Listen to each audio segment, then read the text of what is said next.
get underway. It's just after 10 a.m. and I'm opening up the Wānaka and Upper-Clutha Community Board meeting for the 18th of April. Welcome to Hawea, and it's lovely to be out here. We come out here on an annual basis and it's good to spend time both in Nugget and Hawea and in Controna this year, as well as our usual meetings in Wānaka. I'm going to kick off as we normally do with a karakia, and Cody, would you like to do that welcome for us? Of course, kia ora.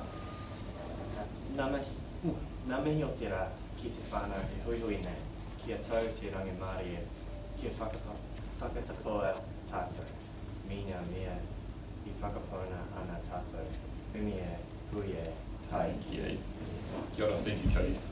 Welcome to members of the public, welcome to staff. Megan, thank you very much for coming over. Megan's the General Manager of Corporate Services and will be joining us for the meeting and for the workshop that follows. Good to see the team, the media team turning up, so thank you to both of you as well. And Councillor Smith, who's welcome to be part of the meeting as well. I have an apology from Linda Joel. She's on approved leave of absence. I'm now calling for any other leaves of absence in the future, if anyone would like us to know, Barry. 22nd to 27th of April, inclusive. Very good. Other leaves of absence? 24th to 28th of April. John. Very good. Any other leaves of absence? Otherwise, I'll move that Linda's apology be accepted and those leave of absences be accepted as well. Anyone like to second that? Cody, all those in favour? Aye. Carried. Very good.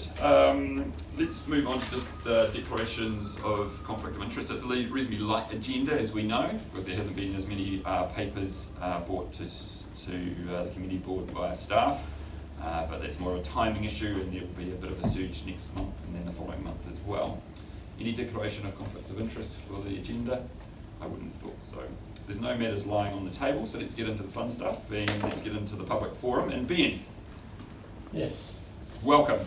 Come and join us. And I think it's the first time we're going to be talking about flagpoles at a community board meeting, so I'm intrigued. So come and you're welcome. come up front. Yeah, go for it. Come close to us, and we normally have about 3 minutes for public forum, and the floor is yours, Ben, to talk us through what's on your mind. Okay. As you all know, that I'm a great believer in flags. Yeah. I have 3 flags now, flag poles, and I fly 2 flags a day. The third one is the Ukraine flag that's flown constantly. And sadly, a lot of people have lost interest in flying the Ukraine flag. I know it's around town, but that's not the point. The flags I got up today is Uruguay and Antiguous, and or whatever it is, I can't probably pronounce it. And they'll be flown for 2 days, and then they'll come inside and another 2 flags from another country will go up. I can only fly flags that are friendly to our country, which you all understand. I wrote to the council, I've been given permission from the Wānaka council to go ahead to put up 9 more flagpoles. Now flagpoles, if you all know where I live, McDougall Street. Yep, down by the And big. they are from the Trellis to Upton Street. But on my side, then it won't be up, which is 5. They won't be in 4 unit property. I've been given the go ahead, which I'm grateful for. But to get 9 flagpoles up, it's going to cost $2,975. For a pensioner, it's a lot of money. And I don't want to go ahead and Queenstown councillors say, no, you can't have them, take them down. And as you can understand and appreciate, it's a lot of money. And every time I've asked, yeah, we'll get back to you, but unfortunately, they don't. And I would like to know one way or the other. I'll be told this before Easter. We'll let you know. Do you know who you've been talking to in at council out of interest? The vehicle is in charge of the property of the units. Yes. Okay. Stefan or Quentin. One of them, I'm not sure. Okay, cool. Yep. And promise you and that, we'll let you know. They took photos and everything like this. they keep saying that I will interfere with the lawnmower. Now, we were meant to get the lawns mowed twice a month. Yep. Which they don't. Not a problem. The lawnmower guy who mows the lawns, it's not a problem. Yep. We mow around them, you know. So So you're wanting from council Yep. official permission to be able to put the flag poles up Yep. before you go and spend that money, and then we get the green light, you go and do that Yep. and keep flying the flag. Yep. Like in our country, from our government, I've got the letter in here which no doubt I'd like to see whether you lot may want to take a photocopy of it. In our country, destroying, displacing or whatever, burning Yep. a country's flag Yep. in our country, the fine is between $5,000 to $50,000. So I've never known that they would be enforced. We won't get him. Okay, let's push forward there. I'm going to ask Megan if she would kindly be able to, because Megan is General Manager of Corporate Services, and she'll be able to liaise with that. So, and Megan is very, very effective when she comes to these meetings to getting answers. So, we've got the right person here. So, I'm going to, well, Megan, would you just like to have a process of how you will approach this and give Ben some confirmation one way or the other? Certainly. What I'll do, Ben, is I will speak with Quinton Howard. He is the property manager, and I'll find out where this is at, and I'll give you an assurance that I will ask him to contact you to step through it. So I just need some time to understand that and make sure that Quinton is available, but I will contact him today for you. Okay.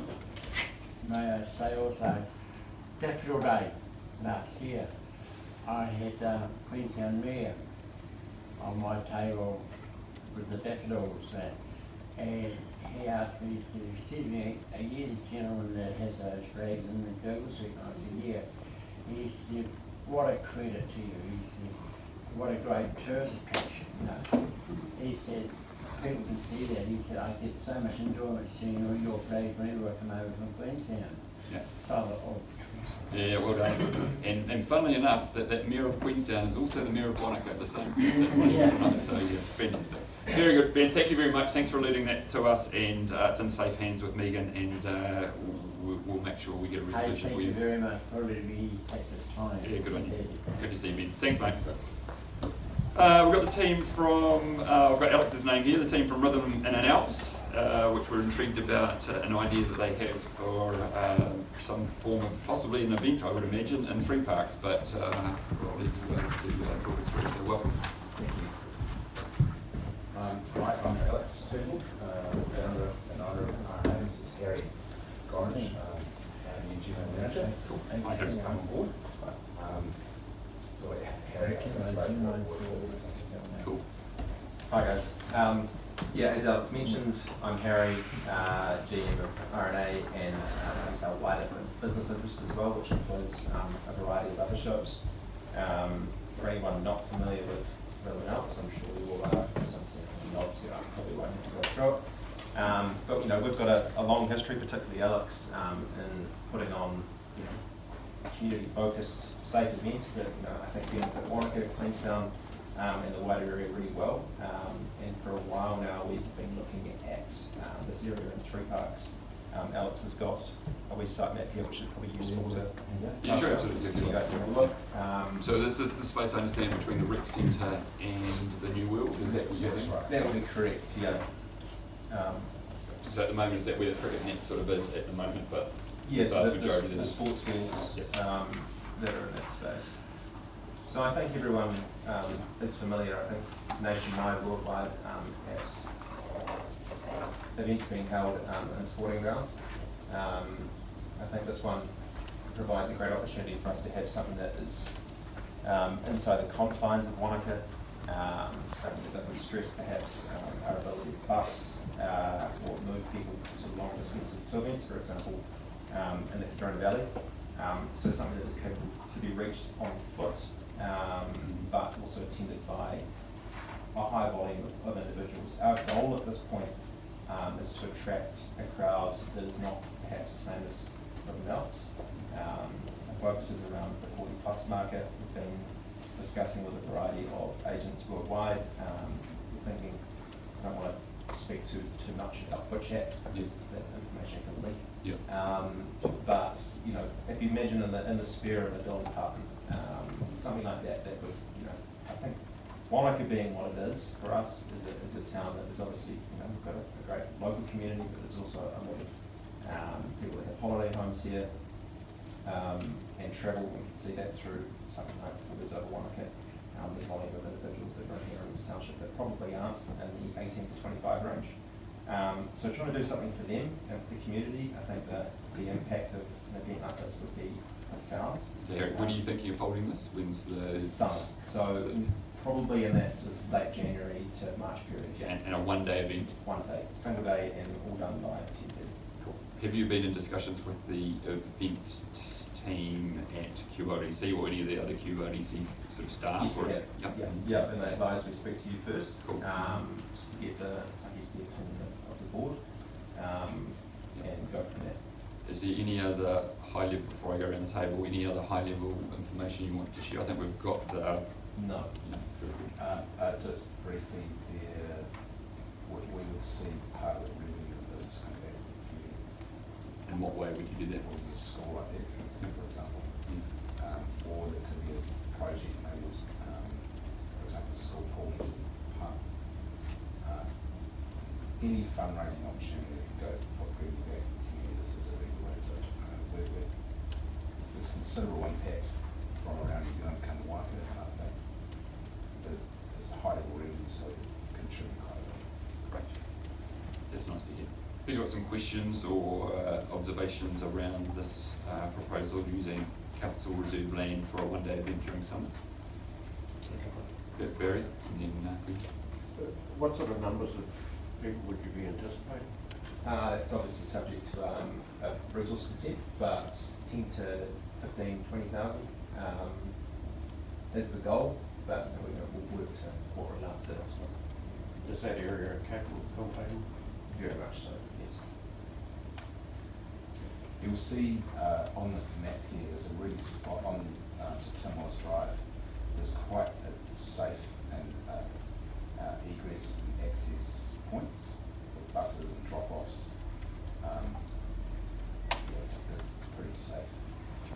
Just before we move on, Quinn, would this affect the Wānaka Recreation Centre for the day, or could that still continue in its shape? They can still continue, so you can potentially put fencing. Yeah. We wouldn't want to go too far Yeah. down, but you can put fencing where the concrete ends, it goes to the grass, Yep. which is, I'm sure you'll be. Yeah.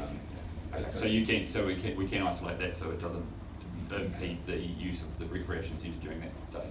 That's correct, and one of the things that Jay Maxwell brought up from the council was this field is used for sporting events, for kids cricket or netball or so forth during those summer months. That's true, but so is Eden Park and Edward Park and Manchester Park and Forsyth Bar Stadium. This is a smaller scale, so chief protection is paramount, but we don't see it as an issue. Probably not middle of summer. Quentin? Yeah, thanks. I mean, the numbers for large events in terms of transport, you know, in town, I think are probably the biggest challenge. We see that with AMP show, obviously Warbirds and any other event that we have in large event we have. You sort of indicated you hope people would walk or that you'd run buses. Where would you be running the bus? Oh, there'll still be demand for car parking and stuff somewhere. Where are you proposing to accommodate that, and where you're running the buses? So what works quite well at RNA is the buses from Pembroke Park at the bus stop there, so we set up a bus compound there, and that can be a centre thing, sent from central Wānaka. Car parking over the road where they did, not council land, where they did the beer festival, that could be there. And the walking, there's actually currently a track, there may not be in the future, but there's a track from the golf course end that goes straight to Valentine Road.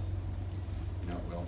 Yeah, there's a little track there, so it's literally a 15-minute walk to town. We would have wardens and people all throughout town making sure that alcohol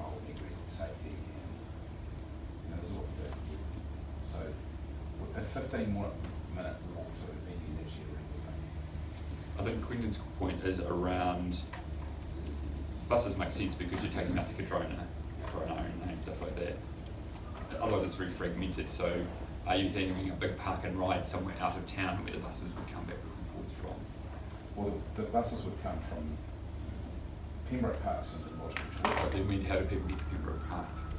Well, they're in Wānaka, aren't they? They walk all We're still bringing, Well, I mean, that- the point is, we're still bringing, you know, you mentioned up to 20,000 people, there's, you know, Friday at Warbirds, there's 20,000 people and they've got acres, they've got hectares of car parking.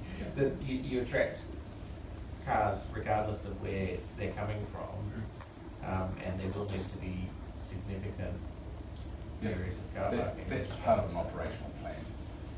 So the operational plans haven't been detailed yet because we don't want to go too far, which is going to be a nightmare. Yeah, But just on the back things of us like- being heavily involved in particularly the AMP show and having numerous conversations there around a centralised event and people from coming out of district there, that is probably the biggest challenge. And some of the adjacent landowners aren't necessarily as amenable to providing space. So just, it's a bit of a heads up there that would probably be the biggest challenge. And it's going to be great because by the time this event happens, the schools to pool link, which is going down past the golf course down Valentine Road and stuff, will be done now. So that natural way of getting there and walking from town will be a lot more formalised. So that will be great.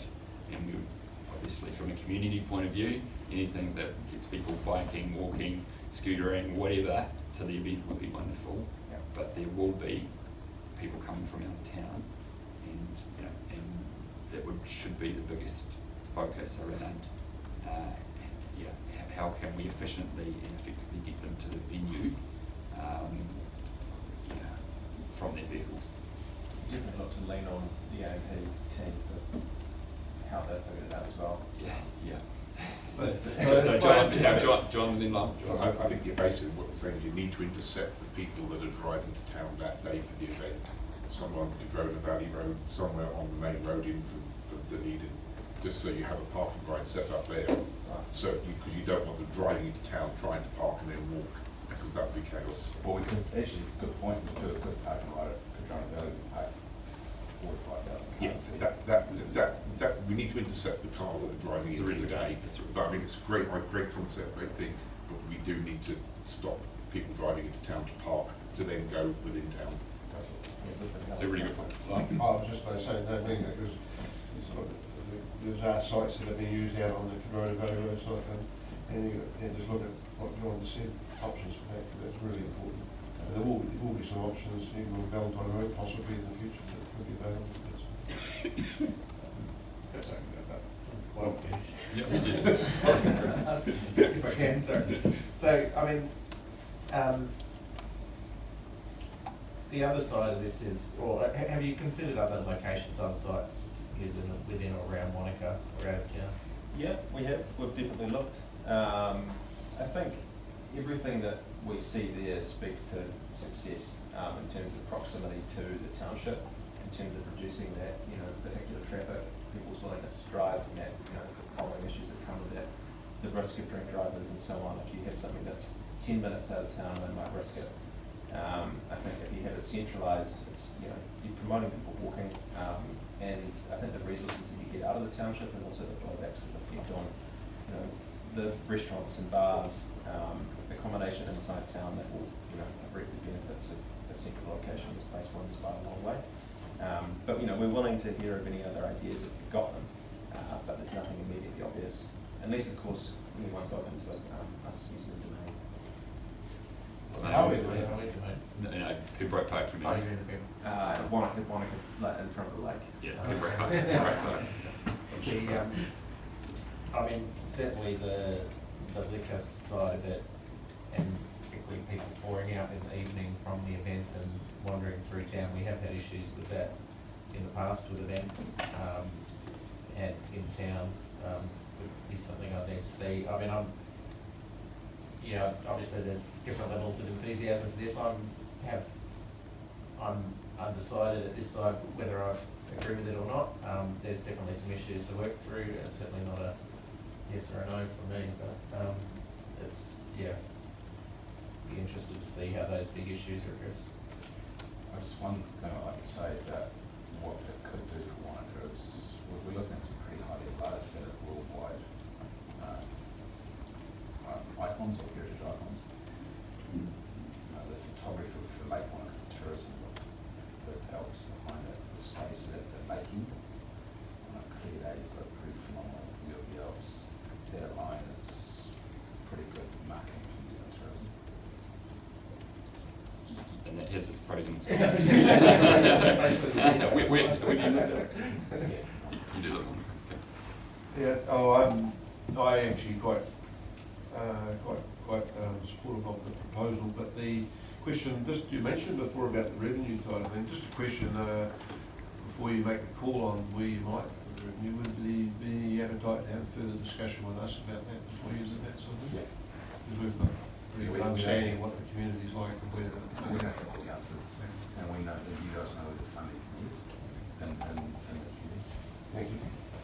Yeah, There you go, Kenny. I'm really interested in this, and it's sort of like you say, first that something like this would happen at this place, which will be really interesting to see, just people interacting with the space a bit differently, and there'll naturally be new challenges to solve. I agree with a lot of people's comments around front-footing the way people get to and from there, but that's a really great opportunity to celebrate the fact that this is an accessible concert or event where people can in their droves take their bikes and so I think if we can, if you want to support leading that conversation more so than having a plan and it being there if it needs to be, I think that'd be a really positive way that could get a lot of support from people. But yeah, it sounds interesting. Okay, so I'll just, did you run? Oh, Are you the heritage actor that they've been talking about, Chris? as a retired opera singer and stuff, I'm really enthusiastic in the big picture, but share the concerns of getting people there and back again. One of the good things, I guess, about living in the Alps is that you don't suddenly have an influx of thousands of people who've been drinking and doing whatever all night. Suddenly you're descending on town, that they stay where they are, and that works really well. And as a cafe owner, even better because suddenly I'm 10 times busier than I used to be. So the concept overall, great. I think we've got time to obviously iron out the details of how we get people there and back and security and safety. So I'm really supportive about the location of it, because I agree with Cody about seeing a community space in a different light and bringing some real energy and that to that. I think it's right at the hub of the active transport network that we've been trying to build over time. You just have to look down State Highway 84 now, down Mount Iron, there's that path that gets used all the time. All roads are leading into there. So I think we could really leverage that around really making that a really key part of the proposal is how you get there and using active modes. The last thing I'll say is that a really strong social license. There is a cost to the community for having this, because there is disruption. There is, whether we like it or not, there's rubbish, there's vandalism, there's challenges. It is a big impact on town, and I really encourage you to continue to put front and centre that social license and that what does this mean for the community, and not just the economic trickle-down side of things, but what does this mean for community well-being, community facilities, and for people in the community that won't necessarily partake in that. Great effort, team. We look forward to keeping this korero going, and hope you've got something to work with there, and you're welcome to come back through me if we need to have further conversations at a board level. Great, thank you. So from now, the process will go back to GMX, what we same as spoken to you. Yep. And there's some concerns that will line up. Things that we need to be conscious about and to address and stuff like that. But thanks for considering this. Last question: would this be a one-off? Do you think, or do you think this could become a renewal? Is it well, Test the viability and then. yeah? Okay, so it's a pilot and see where it goes to. Yeah, sure. But ultimately we'd like to do things continually and maintain the benefits as opposed to doing one-offs. Yeah, of course. Makes life a bit easier. Understand. Well done. Thanks, Harry. Thank you guys Yeah, very much. Thanks, Harry. Lauren. Lovely to see you, Lauren. Lauren's coming from Te Kakano, which is a very important part of our community landscape. Mike was going to be here, but he's unwell. So, Lauren. Apologies, it's only me today. Thank you for having me. I'd like to share some challenges that Takakura will be facing in the future. And well, I've got 4 points. So you all know Takakura, I won't give you any background or anything like that, you know what we do. So our current challenge is the nursery location. So Takakura was created in 2008, and it's when the community native farm nursery was set up. The nursery is located on private land near the QLDC reserve, near Reform in Rose Bay. The original landowners who allowed Takakura, the nursery to be there were very supportive, but they passed last year.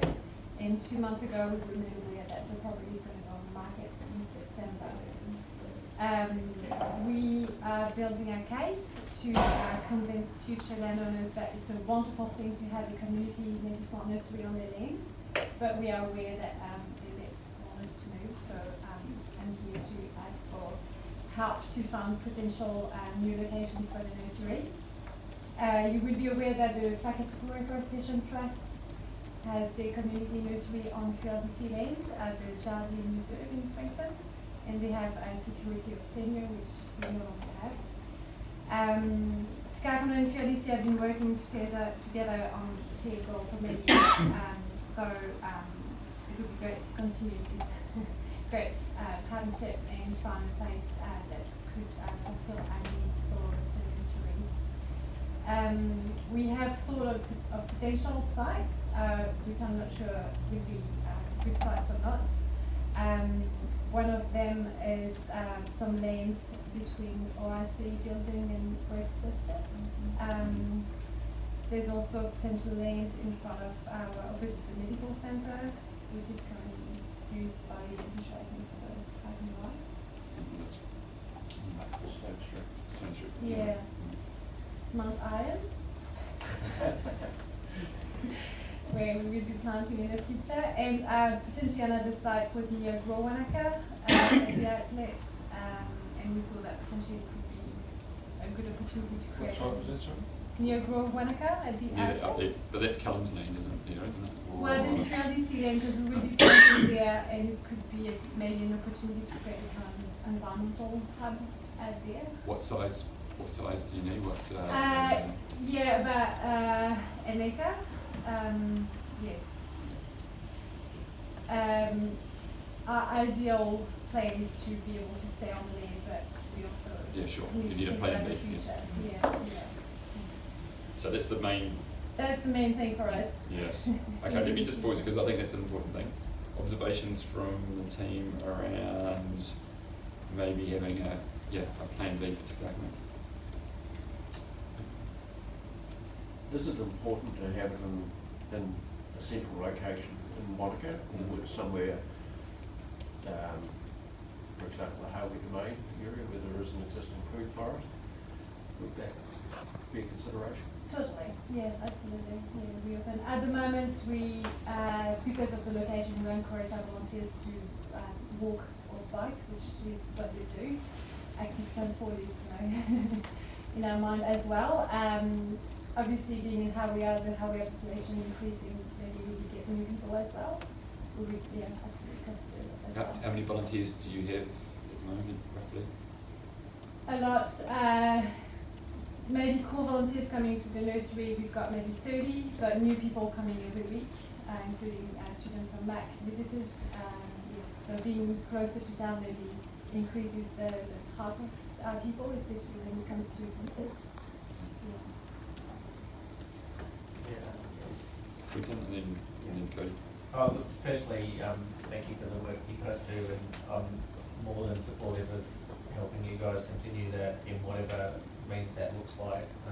And from my perspective, I'm very confident there would be somewhere that we can accommodate you. I think you're right to be looking at the area out near Wastebusters, because obviously council has purchased a fairly large piece of land directly adjacent to that. That's actually a co-location with Wastebusters, a lot of synergy there, green waste, all that sort of stuff. I think something to look at very seriously, and we're doing it's good timing because we're also doing feasibility work on what that site could look like in the future at the moment as well. The 101 Valentine Road, which is the old oxidation ponds, council looking at the future, in the future of putting their parks and reserves compound there. So there might be a synergy with council's parks and reserve, and it's a very large site, 50 acres or something. There's plenty of room. But once that just comes down to timing and sort of there will most certainly be enough room to accommodate you there as well. So yeah, and you know, any of the other sites we can look at. If they're purely reserve status, it's probably a little bit more complicated, but those freehold pieces of land where council own them and they're not reserved are actually quite straightforward. So yeah, very supportive, and let us know if we can assist you further. Yeah, I mean, I just share the sentiment, I guess, and I'm really happy to try and help where we can, and like the stuff that's happening out there for Wānaka, like I say, it sounds practical and reasonable, but overall just a strong sense that we're happy to help home you or give you that long-term security. You know, like the importance through the community and the educational piece that comes with it as well, and the stability that comes with, you know, integrating yourself as part of the community. So definitely recognise the appreciate work. John? Yeah, I was just going to support what Lincoln said. That my thoughts immediately went to that land by Wastebusters that council has purchased. Would there be a problem because there's not much soil there? It's basically just riverbed. Would that be a challenge for you? No, because all our plants are in pots. Yeah. Yeah. I mean, it might be even worth sort of thinking for Te on the trust long term. Is Ripon actually the best place? I mean, historically it's been it's the easiest because you wouldn't have to move. But actually, if you were going to, it might be worth it them going, if we were going to start from scratch and create this in Wānaka as it is today, is that where we would actually put it? Or is there synergies with other entities? So I think maybe some of this conversation help encourage that. Chris, did you Oh yeah, my question was, no matter what happens with the sale of where you are now, would you proactively move if the right place came up? Possibly, I guess for us is that about 2 years ago we had some work done at the nursery. Linda helped us a lot, so it's kind of still new and we like to make the most of it. It's a beautiful site, volunteers love it. It's great for education, preschoolers to come through. It is a great site, but yes, I think we need to, regardless, we need to look at options for the future because even though we have a license to buy until 2028, after that, we don't know. So I think, yes, we do have options. Lyle and then Barry. Yeah, that's why I totally support, and I think when you've heard there's not plenty of options, I following on from what you were saying, and what you just said then, I think take the next step, you do actually need to go through, you know, we've got a lot of sites here, because you've got to look at your current site, can you move the stuff from your stuff to another site? Look at the logistics and do some sort of rating, so you've got something more definite to put on the table, you know, for us to consider. And other groups are doing it, they go through all the things, like you've got water, have you got power, have you got all those sort of logistical things, and then you might come out of that most preferred site that you want to go to. And if you need some more help on that, I'm sure you can come back to sort of just put on with. Barry? I think when I was touched on it, I was going to ask what facilities are needed for irrigation. I guess is going to be one that's key to make it successful. So that's going to be something to bear in mind in the criteria that you're evaluating. Yeah, water is big for watering in the summer. Yeah, where we are, we don't have electricity, so could be a great. But water would be the biggest one because we use a lot on the summer. All right, Megan. Thank you, through the chair. I'm Megan Miller, I'm the General Manager for Corporate Services. I did wonder if you reached out to the property team at all to have any Not yet. conversation. No. I would encourage you to do that. As you've heard today, there's a lot of support. I'm very aware of Kakano and the long history that we've had in terms of council funding. It's a wonderful group, and as you say, the Wānaka group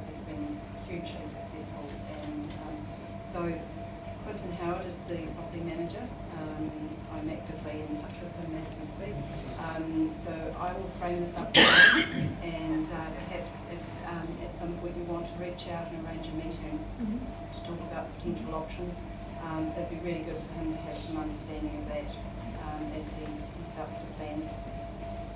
It creates some urgency there because with these land held, there are things that are starting to happen. And I think one of the things we've learned from other community initiatives, if it just sort of drifts as a potpourri of different possibilities, it doesn't go anywhere.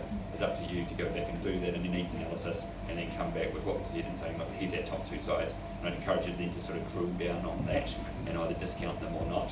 Yeah, so a little bit of time is of the essence, not this week, but I wouldn't want this conversation to be drifting into August or something because we may have missed opportunities because of. It would also actually, if you're in a position, be really positive to make a submission to the LTP in regards to a potential site. You have a few months, so just something else to consider. I'm not conscious of. How that also the P&I team dealing with Valentine Road and you know like something Patrick or something dealing with like Valentine's obviously. Absolutely. I think if you start printing, I would will bring another. Is there one other crucial thing that you want to bring to our attention? Because I know the property was a big thing. Well, there was the main one, obviously funding constraints, which all the community groups are having. I mean, they should do to the RNA team. But I just wanted to really idea that if the community board had any ideas for other ways of getting funding, we would apply to the obviously community funding. Sure. Like any other trust, we would get more funding. So we'd be grateful if you guys have any other ideas. And there's one last thing. Some concerns around planting that has been done by the QLDC arborist team. At some sites, some of the plants are not doing so well, and we're all trying to have that best available rate for plants.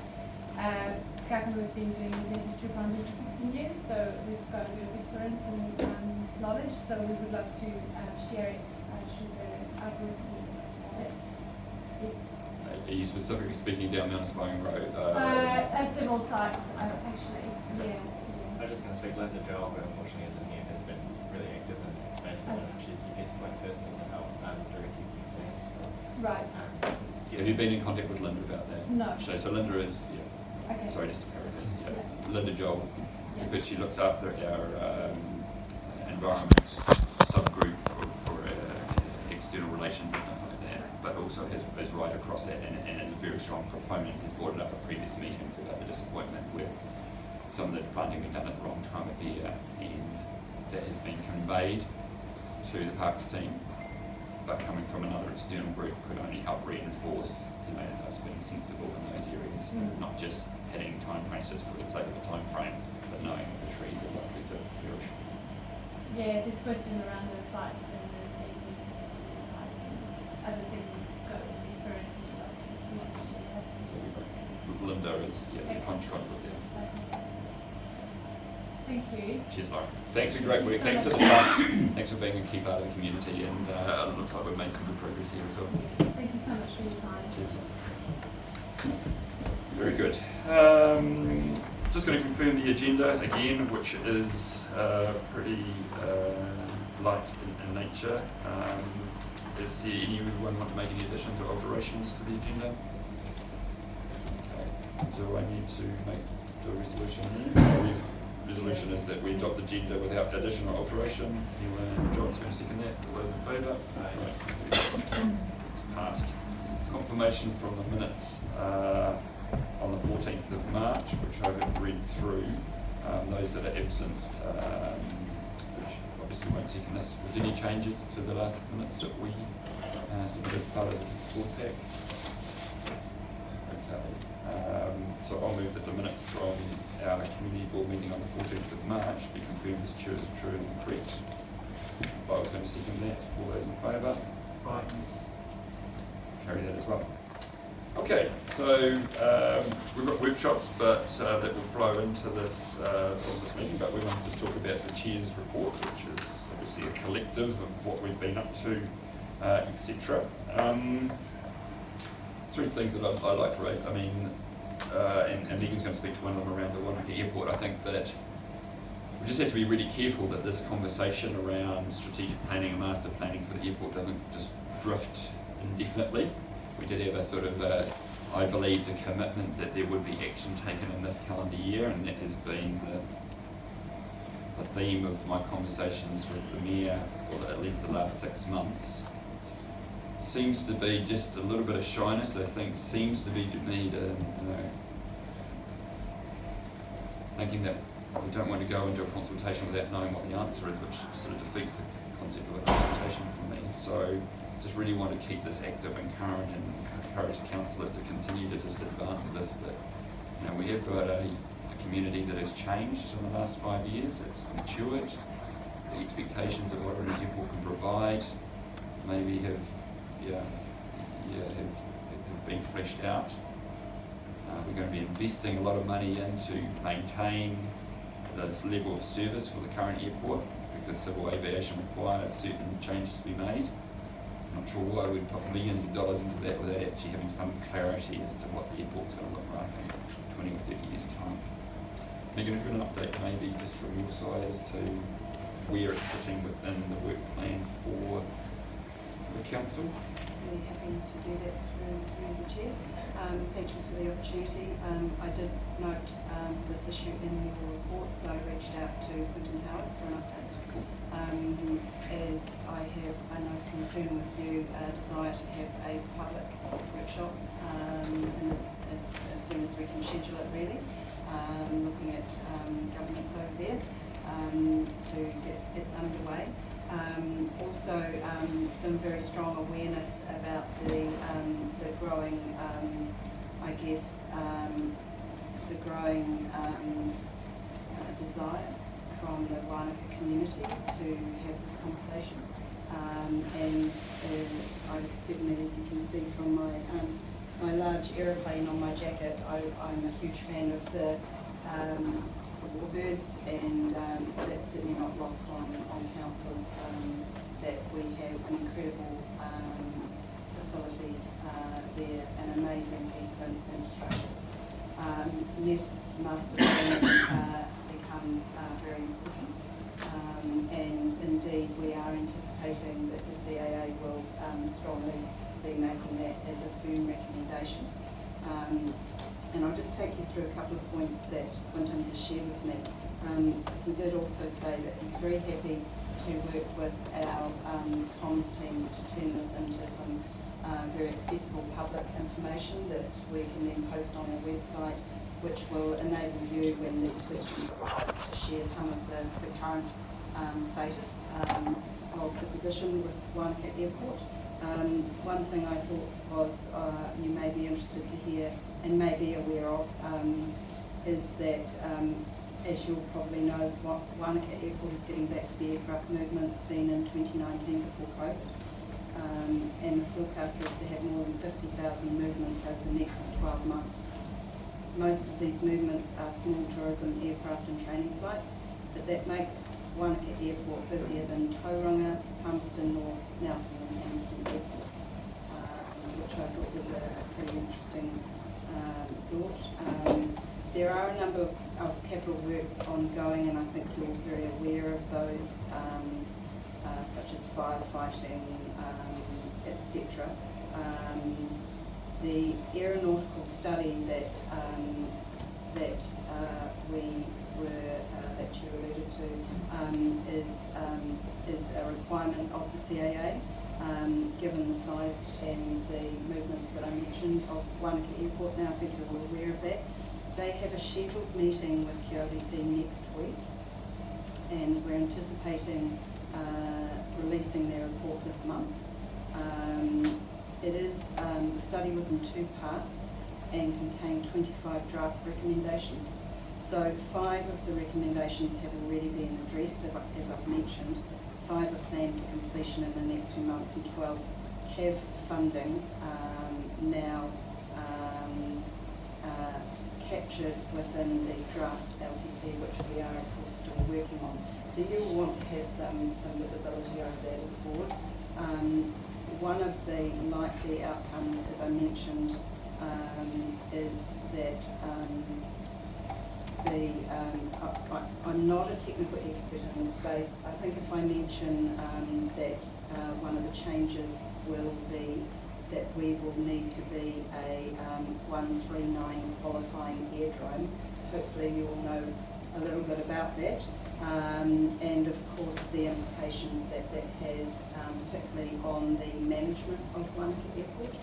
But then back to the master planning, we are anticipating that that will be a requirement. At the moment, how, who, when are questions that are being actively discussed by the Mayor and Chief Executive. And again, we'll hope to have some clarity around that. But there is a huge assurance here that it is well understood that good community engagement early on to ensure this is a sound process, board support, and produces a plan that reflects the best outcomes for the Wānaka community, front and centre. So that is the update I have today. Thank you, Megan. Comments, questions, observations around the airport? Cody and then Noel. I think that it's been interesting talking to a lot of people in the community around the airports because it's been so topical with terrace and just socialising what people think about its future. And I think this is a really great opportunity to allow people to have that conversation and build that engagement. It's something that people are already interested in talking about, and I think doing that in the most open way possible, where we're ensuring that everything's on the table for what we can see as roads, I think will really help people think for themselves and inspire a lot of engagement, which will be really good to see personally, especially because for a lot of my demographic and age group, they have some strong opinions on it that haven't really been challenged. So I'm looking forward to it, and I think it'll be really exciting. And yeah, I appreciate that the sensitivity around it, but that we're absolutely here to help make sure that happens in the best way possible. I think the difference about this particular consultation is it's rather than saying this is what we don't want with the airport, it's giving us a chance to say what we do want with the airport, and I think that's naturally, if it's framed that way, it's naturally going to be a more positive discourse. Lyle, yeah, well, I think that's the crux of it, is what we actually put into the consultation document. A lot of it was done previously, and there's been we've got examples of what we've done, good or bad, and it's a matter of this one being pushing with my thoughts on it, with what we actually put into the consultation. I'm not saying we don't put stuff in there, but how we get people to focus on where the strategic future of the airport without getting distracted by sometimes some of that consultation we end up with distractions that don't actually help. So it takes a bit of work to get done, and then what we need to get on with that as soon as possible. There's urgency there because this leads into how the airport's going to be funded in the future, how it's going to be managed in the future. Council the right? Oh, should we be managing running airports? I don't think so. But this is a discussion we've got to have. We've got to get to that point, and I think there's a real urgency needed there. I know I've talked with them about it and with the mayor about it, and trying to get that strategic consultation underway. so council shouldn't run airports, who should run airports? Well, we don't run the Queenstown Airport, we engage the CCO to do it. And for a bunch of councillors or community members sitting around making decisions on running an airport, I think it's totally wrong. We have influence through statement of intents and expressions of interest, all that sort of thing through the CCO process, the legislation. But seriously, the amount of money we've got to put into that airport to get it running, as I understand from the feedback I get from the community, a low-level commercial airport running state flights to Christchurch, Wellington, or whatever, it's going to take a fair bit of money. And as we know, as we go into the LDP process, we're not going to be able to do it from taking it out of ratepayers' pockets. Thank you.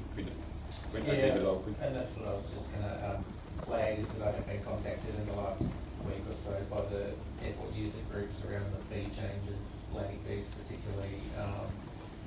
So we're aware of that as being a major challenge, that Wānaka Airport's got to wash its own face, but that comes at a significant cost to the users, and there's a very difficult discussion moving forward on that, and we'll, the same with the costs associated with qualifying the airport, they have to be covered obviously by the board going forward as well, so And I can only suggest that in the absence of having a agreed vision and plan for where the airport's going, all these immediate decisions seem to be a bit fraught because they're done in a vacuum of understanding, okay, this is where it's leading to, or we've got security of tenure, or this is what the airport's moving to.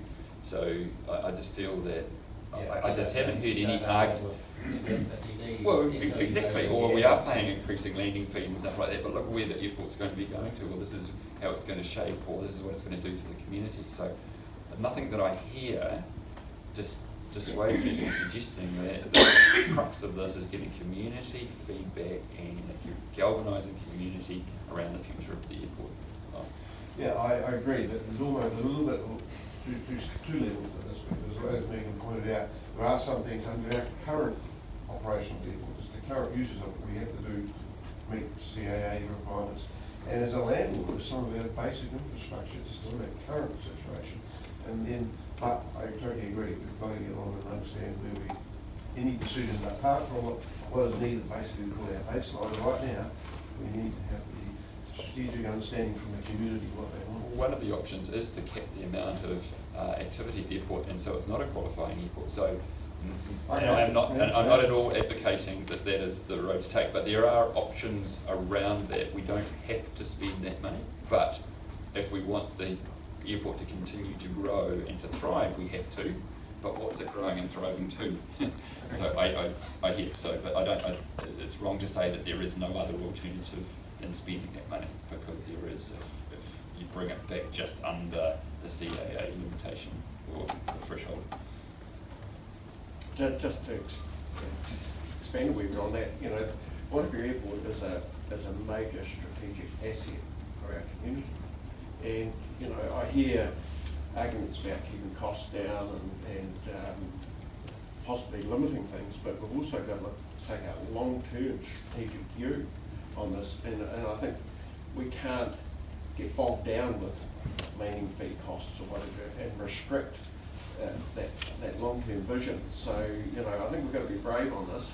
And I think, you know, when you reflect back, a lot of the issues council deals with is cost-saving measures that have been implemented by previous councils that we're now having to grapple with. So, you know, we have to respect the fact that Wānaka Airport is a strategic asset and it requires big picture, long-term thinking. Economic asset. Economic, and it's a resiliency thing as well for our town as well. So $70 million. So I $70 think, million of revenue produced, or turnover it produces already. so I think, look, the good news is that it will be highlighted in the consultation document. So it can start to accelerate that conversation. Funding has been included in the draft 10-year plan for the consultation process, so as well as some of those meteor projects. I think probably we can't have a workshop on this sooner, so really appreciate those comments. Yeah, absolutely. And Let's move forward. I love the idea, Megan, about us having a workshop to help to help shape what the consultation might look like. And I think if the community board can have input into that, I'll be happy. If it basically the consultation framework and outline just gets landed with us and we don't feel that we haven't had the chance to sort of influence or shape that, I think that will be when there might be some frustration. I am very happy to confirm that the board will have input. Going to move on from the airport. The other thing that was part of the Chair's report amongst everything else was the asset sales, so the Wānaka Asset Sales Reserve Fund, i.e. the Skirt Heights Fund, and that growing momentum around us believing as a board and advocating very strongly as a board that we have great influence over that fund as to where it is spent and yeah, some financial autonomy, which as a community board we have zero at the moment. Cody, how are you feeling things are tracking on that conversation around the Skill Heights Fund and the progress we're making there. I've been socialising the idea a lot with councillors from Upper-Clutha, Queenstown, just trying to share the thinking behind it. Basically, we've got such a great opportunity with this board. There's some international people around the table who I feel at the moment are underutilised in the community, are feeling like the Upper-Clutha wants to have more autonomy and understanding on the strategic direction, because a lot of the rhetoric that seems to be from Queenstown, part of the nature of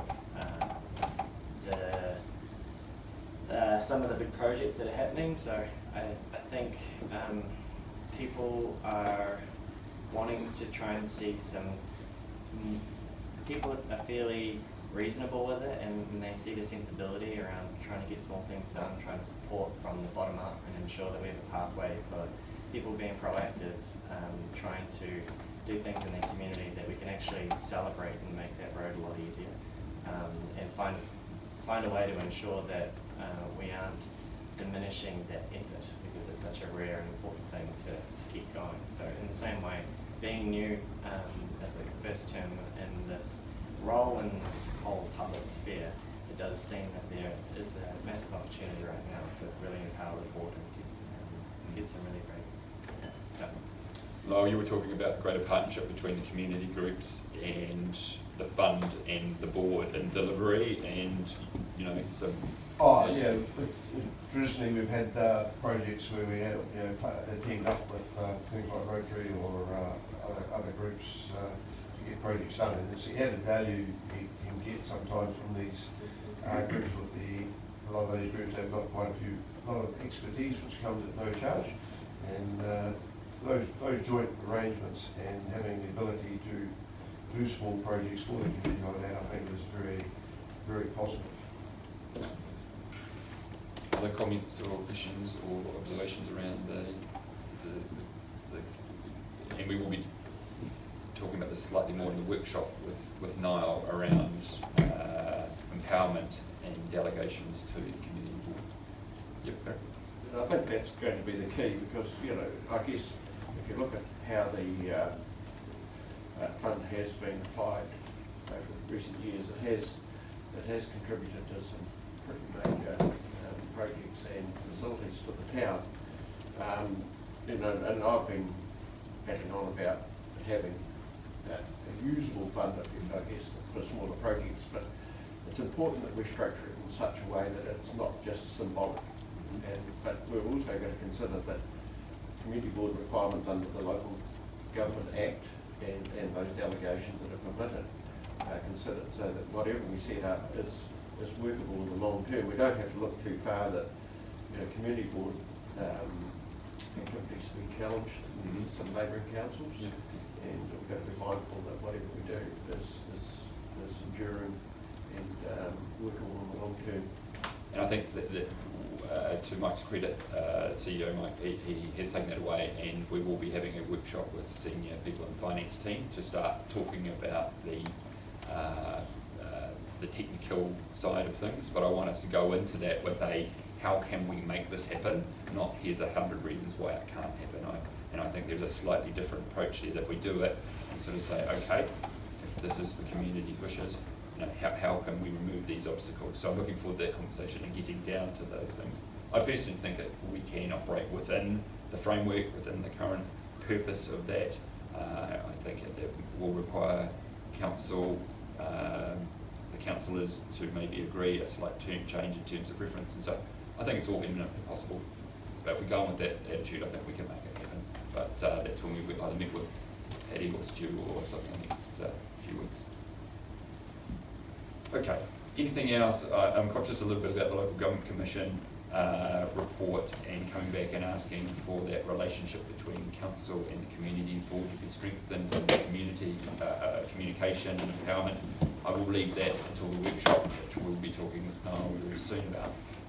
So I'll throw it open now if anyone's got any other question, observations or anything to add around the Chair's report in general. Niall? Yeah, I'd just like to add a couple of points.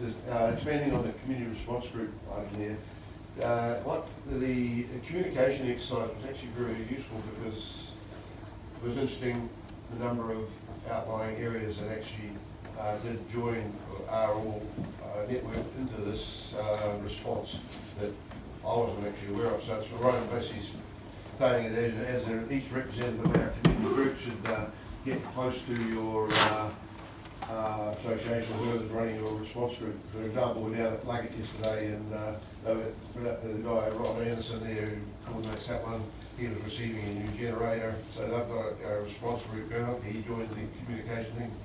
Lake Hardware joined it, and Wānaka and all the small outlines. So there's quite a bit happening there. So it's really good to see that we are getting into a pretty good space to be ready for an emergency. So that's good to see. We're just, I've talked to Bill Nickel about this understanding our relationship with any EIC that's set up at the rec centre for these community response groups. So it's all coming together quite nicely. And it was amazing, wasn't it, that it was only 6 months ago that we were sort of thinking, heck, this hasn't even been talked about and stuff. And I feel like there's been some real momentum, and I think the CRG has got a lot to be credited for actually elevating this and giving the community confidence it's been working. Yeah, and with the OSC. But the other thing I think was quite useful was, sadly, in September event in Queenstown, and it was really encouraging to see how the EOSC closed up there and handled that emergency, and that's a good, I say when you have exercise, but the real thing really brings it to a head. So that's quite positive. Besides, as representatives of your group, just check out what is going on with your response group. The other one was well, I haven't got listed here, but the Friends of Bullock Creek had an AGM. They're actually moving from a corporate society into a charitable trust structure. They're taking a slightly more strategic approach to be more advocacy and education of all the neighbours of the Bullock Creek all the way through, just working to educate the neighbours and how to look after the creek. Still interested in pushing for input from council on some of the projects, and I'm working closely with Simon Mason and council, and that's coming together with Fish and Game approval for some work to be done there, and that'll happen hopefully soon. So yeah, they're pretty positive. There's a few changes there. Some couple of people stepped down from Friends of Bullock Creek, give them some flowers on their way, but they've still got a good little team there. That's quite positive. So, great. Thank you, Bob. Anyone else? The local government commission secretary to the workshop. I just wanted to speak on behalf, on the highway signs, given that we're here. On the Gladstone track. On the Gladstone track, yes. sorry, yeah. I just wanted to commend staff for being so helpful and meeting in the middle and taking on board the comments from the community to be reflected in their final outcome, of which so their understanding they won't be meeting the requirements that they will have, but they will be ensuring that the community's voice is heard and captured and implemented in the final result, which is great. I think hopefully it's a good sign that although we don't want to, it's not our place to be involved in operational details, that the sentiment from the community is always acknowledged, heard and captured, and we try our best to ensure that is shown as much as we heard. So yeah, so I make that point. Yeah, she's right. Yeah, probably I should add to that the Upper-Clutha Tracks Trust has been having conversations with council regarding signage overall in the whole basin, because there has been a lack of a coordinated approach, and that this has really brought that to their attention. So there is work going on about developing a standardised signage and wayfinding project throughout the That's really important. Is it just on the more rural aspects, or would it include the active transport network? potentially include the active transport. I think it needs to. Yes. I was just riding around today, and I'm thinking if you come along to North New State Highway 84, you've really got no idea that there's an underpass there that you can go around that way to Albert Town and that sort of thing. So I think particularly in an environment where we will have less money to spend on infrastructure, I think we can make better use of the current network through a wayfinding project. So there are two issues. There's wayfinding and signage, and they are, although they're linked, they are separate. And the wayfinding project has really never been done in the Upper-Clutha. There's no coordination, so that's a key part. And the signage, we've looked to potentially adopt what has been designed for the Queenstown Nation, but on the more sensitive end of it, because some of those signs are pretty, that was the direction that we were looking to move. Is your time frame around that, John? Because I think I feel it's a really crucial bit of work for us. That's an issue that's with parks at the moment, and they're looking to see how they can resource it. But I think they do understand that this is an issue that really needs to be addressed sooner rather than later.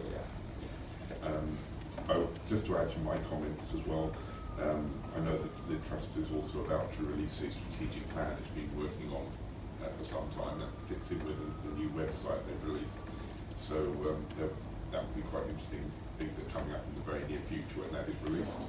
And also, I just want to add that I attended the A&P show at Council Stall on both days, and had some good engagement with the public. Interesting, mostly about Queenstown issues rather than the Upper-Clutha ones, but just want to add that to my comments.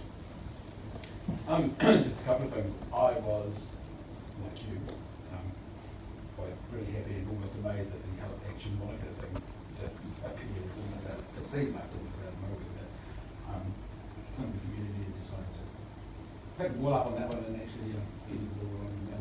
The other one with regards to the Performing Arts Centre, our preferred site, the golf course practice screen, is now not a go. Just so I confirm that, I mean, we've been going backwards and forwards with members of the golf club who are incredibly enthusiastic, and those that aren't, won out. So the WACT Trust, for whatever we do, is meeting with the council on the decision was made, and hopefully we will wow you with our presentation and which you put this last week, and it will look really fabulous for start to move this off after the department. So Chris, I did send you an email and I was sort of get some clarity. It seems like the committee board sort of bypassed on this and it's going straight to council around that, and you sort of said, well, it'll keep changing anyway, but it does seem, there seems to be some conflicting sort of feedback there. So the committee board's really got no role in this? Oh no, not at all. It's just, we were invited to talk to the council because the thoughts is that the community board knows as much as the Performing Arts Trust knows at this point, and there's some members of staff and council that don't know it, that aren't as up to this date. I can probably add something to that. Came as a request from Michael Society to meet with the council in terms of the LTP and where the council in the 10-year plan has been space for contributions to the Performing Arts Centre. So that was the context of it. I think it's so, at this point anyway, so far in the future that we don't want to take a step back and allow things not to happen. Sure. I understand. And then to have to sort of pick up and start running with it again when we do actually finally become an item in the long-term plan with a number after it, rather than just a nice to have sometime in the future. Michael particularly just wants to keep it front of mind with everybody. Okay, cool. And I mean, the golf course site, obviously, I think it was within the last 2 days or something, that it was a final decision from the golf club that any new car parks is going to be in the line, and one involved council or us with ordinance. Well, we're going to involve council because of the structure on reserve land. But I mean, in terms of the Performing Arts Centre working within the potential that's now the last push to get any sort of agreement was the last week. Very good. All good? Thank you, team. As it's my report, I will move that the Chair's report be noted and accepted. Anyone like to second that? Thanks, Cody. All those in favour? Aye. Very good. Thanks for everyone's contribution. It's 11:12. I'm closing the meeting at 11:12 p.m. Let's just have a really short break, like just grab a couple